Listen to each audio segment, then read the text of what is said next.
Okay, Henry, so in order for you to get to the next level, you need to improve your bow stroke first. After the bow stroke, we will improve the strength and the flexibility of your left hand with the sharps, flats, lateral movement. And after that, we will dive straight into shifting and vibrato. Okay? So, of all those things, the first thing that I mentioned was your bow hold. So, could you please practice this until our next lesson? I know you're a very good student, but you need to focus on how perfectly you do these instructions, all right? Follow these instructions. So right now when you hold the bow, you hold it fairly well, but you will notice that you kind of spread your fingers apart in order to get more control over the long stick. And if you look at your thumb, it is semi-curved, but it's a bit straight, right? It looks like this. Now, you need to change this, okay? You can hold the bow with your left hand as you try this out. You need to curl the thumb more, okay? This is really important. It's almost like a hook that pushes up and into the stick of the violin. You wrap the two middle fingers around like this, okay? And then now you've made a perfectly round cave, right? Tunnel, okay? This is really important. Your pinky comes down on top, curled like a I don't even know what I was going to say, but curled, okay? And then this finger, remember, contact point should not be here, right? Not close to the hand between these knuckles, not on this joint or knuckle. I should learn which one is the correct joint or knuckle, but between these two right here. Okay, and then finally, make sure that your fingers are not too far spread apart. Okay, so you need to master this. In order to master this, you need to follow the steps that I just talked about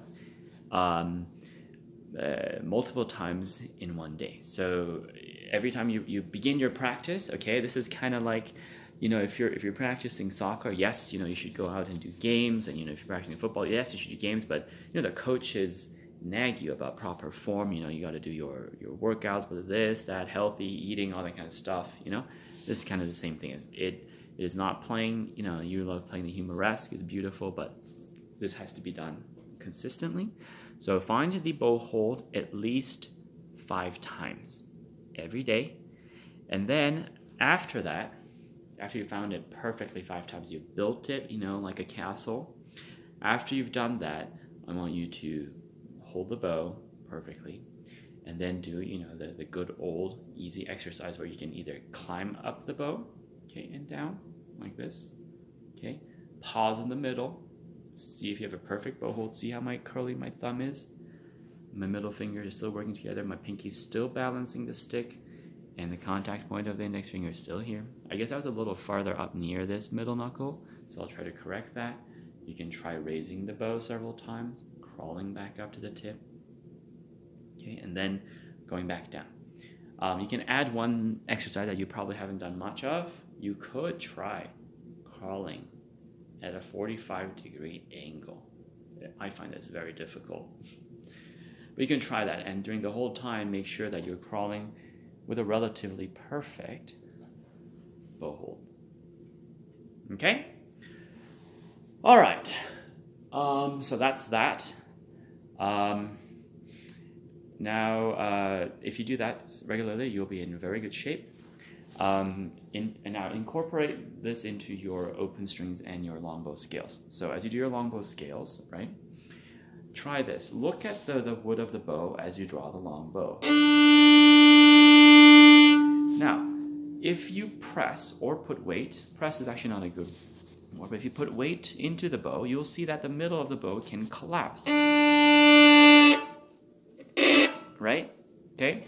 If done very well, you know, you can collapse it with a lot of bow speed and weight, you know, and get a fairly intense sound, right?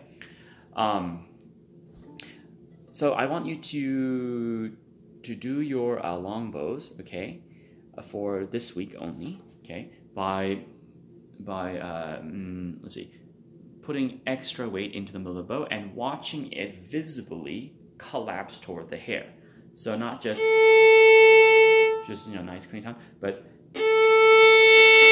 see, I got a little too scratchy, a little grainy there. However, you see what I was doing? You see the bow, the wood of the bow actually got close to the hair, almost touched it, okay? When we play very intensely, it is normal for the stick to almost touch the hair, like a lot of weight in the bow. So I'm going to practice that. Now it will sound, eventually, it's going to sound a little seasick, so it's going to sound a little bit like another one.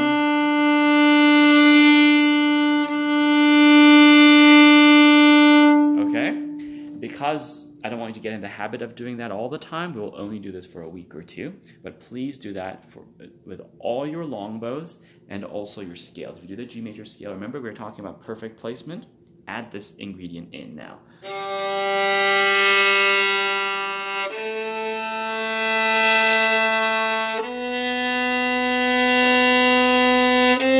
Okay? And after that, do the open strings and the same longbow scales with one more bowing style, I guess you could call it, is to do several of those scoops, see how many you can get in one stroke. So you'd be...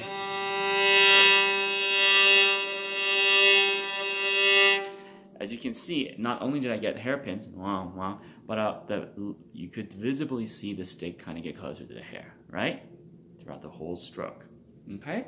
So please practice this. We'll see you Sunday. We might hold on to this exercise a little longer depending on how well you do it. And yeah, that should keep you in very good shape. All right, bye.